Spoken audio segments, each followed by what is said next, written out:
is gonna be a good one. So, okay, Curtis, break it down. You're a bit better with the technical side of things than me. What's the move here if you are a Link player playing a Palutena? Well, okay, so Bliss plays his Link a little bit different than other Links. Most Links you're going to see a lot of arrows and boomerang, right? Space it out. Bliss is an incredibly good bomb player. So he also leans heavily on his up Bs. So you'll see that he hasn't gone into that yet, but their bombs begin. Yep. And so into Palu especially, he's going to be more than happy to chuck bombs, detonate them at distance, force Palu to throw fireballs, and then try to close gap. And we kind of saw that sequence just a moment ago. As you called it, absolutely. Yeah. So that's what you're going to see Bliss opting into. But I think if you're Bergie, if you can get on top of the Link and just nair combo, speak it into existence, my brother. That's going to be your sweet spot for Bergie. Nairs into up airs. Totally. And you're seeing that right now. Obviously, Bergie falling behind pretty hard, but now it's big old percentage comeback here. He was down almost 100% earlier, and now this gap is closed much, much more as Bergie gets more, like you said, those nair loops, keeping him in the air. Oh, man, almost had a kill right there. And if Bergie ever misses the grab on Link in shield or hits into it, you're going to see that up B out of shield. It's such an easy option. It's so fast. It's so fast and it's so strong. The frame data is incredible. It is. It's a great move for Link. One of his best in his entire kit. You see the aerials from them trying to keep him away from the center stage because that's the thing we're talking about. We're talking about two characters that are good at spacing, able to kind of keep you at the distance they want. Those nair loops are going to keep Link out of his sequence. He wants to start throwing those bombs, throwing those arrows. Good turnaround by Bliss, though. And Bergie has the damage now. The problem is getting that killing blow. So looking for, back airs, up airs, etc. Or if you can land that fireball, great. But it's going to be hard against Link because there's... Unless you can catch him running in. You were killing me today. I was going to say, it's hard because those projectiles, generally you have the safety of the Palu to throw out fireballs and force them to come in. But with Link, he's just going to chuck projectiles at you. Absolutely. And as you say, look, the bombs come out, the arrows come out, the boomerangs come out. This is a lot of the pressure that Palutena might not be used to with a lot of the rest of the cast. Yeah, absolutely. Oh, fireballs a bit long. Very close. Spacing out those fireballs is tough, man. That's really one of those things that separates great Palus from good Palus, is really being able to space out those fireballs. And right now, Bergie's doing really good creating zones of control with those fireballs, and you can see there's a shift in tempo here, and making good use of it. And this is the second stock in a row. Second stock in a row that we've seen a big percentage lead for Bliss kind of disappear as Bergie continues to throw out those fireballs and gain that damage back.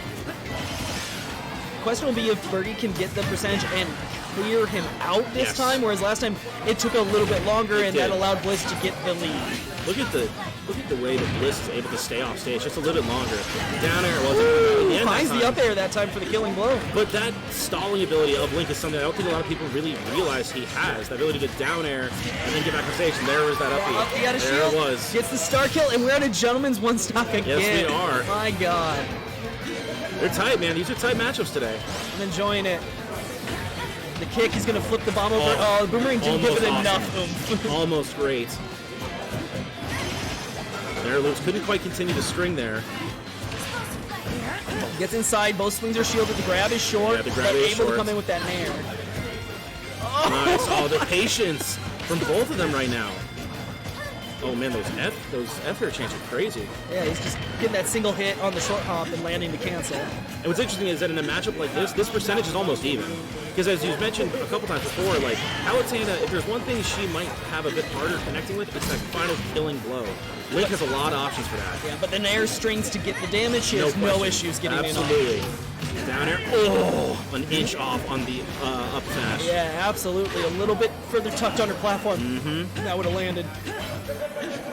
Ooh. Bergie, no!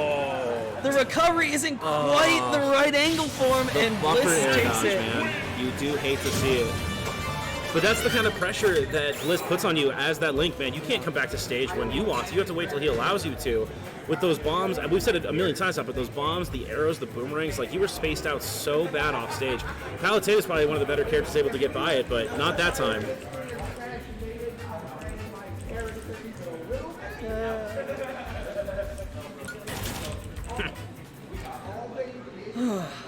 Yeah, I mean, that one's close as hell. It came down to, very close. Honestly, just kind of a bit of a missed input in a way, and so I'm expecting another very close game. So, okay, so now we talk about, obviously Bliss took game one. What adjustments do you make if you are Bergie in this second game? I mean, I don't know that Bergie has to make a whole lot of adjustments. We saw the adjustments being made during the course of game one, using a lot of fireballs as close What to a switch from deny the first game. approaches. Uh-huh. And I think that's where we saw a lot of Bergie's advantages come in, is when he would throw something out, notice Bliss on the approach, and throw the fireball tight. This is a complete shift in how game one Oh started, my isn't god! Oh my god! 0 to death! Woo! it? It's all love. Bliss just smile and laugh. Smile away, crazy. boys. That Smile was away. crazy. Yo, Bergie's popping off right Oh now. Holy shit. In the zone at the moment. It might be. You see the complete change in the approach of Bergie in this second game. Much more attacking, right? Much more aggressive, trying to get in on Link with those nair moves. I'm wondering if we'll see a switch from Bliss here into a slightly different play style. Right now, it's seeming like a little bit of flailing. Off stage here, this is a tough place to be in this Palutena. Cannot quite connect on the down tills. Yeah, Off stage again. against Link, you do have to be a little careful going for the actual edge guard because those hits come through, Yes. and if he's earlier on in that, he pulls you in and gets multi-hits. Totally, and that amazing up B, like you mentioned, that huge DC right there, that's being of such great. Wow, Bergie, there that- is the back air. That's a quick back air. Very, very fast. I mean, Oh, great. boy. 20.4 total. Yeah, dude, Bergie has handed the controller to the older brother right now. He is playing completely differently. Like I said, that aggressive nature, you don't normally see that out of the Palutena, but look at him. I mean, he's getting as close to Link as he can. Missed on the grab there, but still, he's keeping the distance so tight. I mean, after that first kill, I assume the stream couldn't hear, but in the background, be easy. Said you might need to check the switch. It might be modded. It might be, but see, and that's, you know, we talked so much in that first game about the projectiles of Link, right? The bombs, the arrows, and the boomerangs. The closer you get, obviously, it shuts all that down. Now you force Link to play at your speed. And I feel like, unfortunately, Bliss has kind of forgone the bomb play here in game two.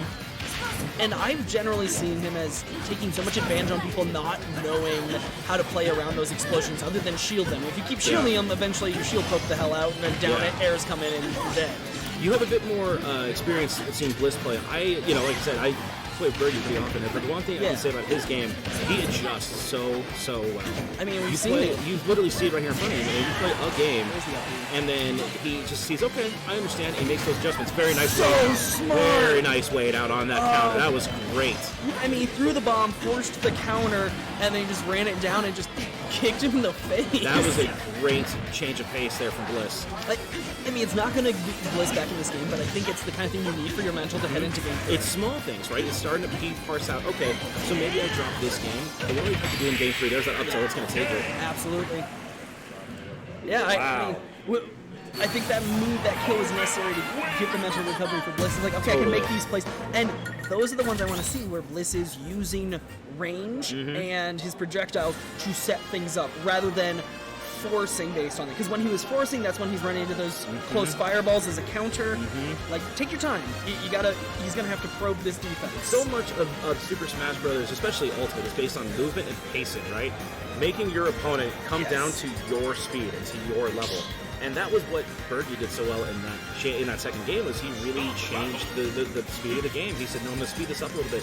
Forget your projectiles, let me get in close. So now, if you're Bliss, you have to make an adjustment based on that. You say, okay, I was not able to use my projectiles. What do I have to do to either utilize them more in this game or forgo them entirely for a purely sword-based offense? And I think that the spacing was such a huge difference too, because that pace was one thing, but it was Bergie constantly trying to stay within a fairly close range. Totally. And was taking advantage of it quite well. Oh, nice. He got the pair in the first hit of that down there, but not again. Not able to take advantage. I think an up air would have been able to get through the hitbox, but he decided to try and get out to the side and wasn't able to actually. Those nair loops, man, they're deadly. I hate They're her so deadly. much for that reason. They're brutal. Nice rolling to get away. A very nice boomerang. Would like to get a bit more follow-up on that. Yeah, surprised he wasn't able to get a combo out of that. I think he was a bit surprised too. The Yeah. DI was just really good. It was. And Bergie will tell you he's got DI for days.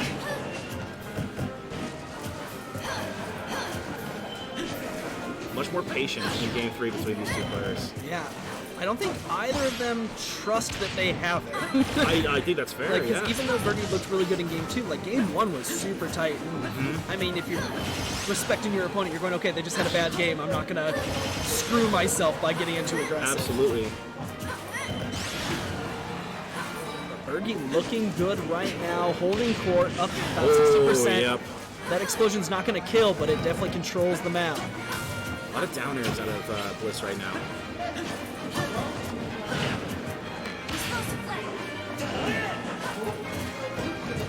Oh man, this is tight, isn't it? Up B's gonna be. Oh, he missed the back air though. And there's the up tilt. That's tough. That landing there into up tilt is such a deadly combo. It's a nasty. It's gross, especially high percent.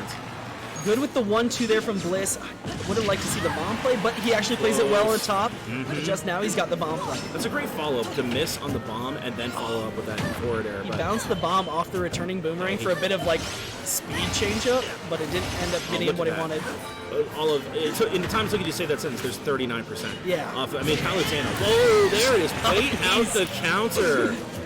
We saw that in the second game. We saw that at the very end of the second game, but waiting out of the counter. Yeah, and with a bit of return to stage, the bomb, the hit with the boomerang there, he closed some damage, but Bergie coming back with some nair damage. Oh, that was crazy. Oh, great counter right Countered there, on that. I really liked what Bliss did to mix him up. Really mixed him up with the bomb and his back airs there. I really like that. That up tilt's not gonna kill. Barely got past the up B. The up B was close. in frame. He was in motion. Oh, that up B on shield's tough though. That's a very slow move. You miss it. Nice job getting past the fireball. The grab out of shield there from Bergie is really nice too. Bliss is about to get in there on it his is own. though. Okay, last stock situation here for Bliss. 95% on Bergie. If Bliss can find something without giving too much extra credit, it'll be even up, but already 60. I think Bergie's just got it. He's just so good. That juggle was so tight. Bergie going to move on. Nice. Bliss dropped into the lower bracket where, let's see who Bliss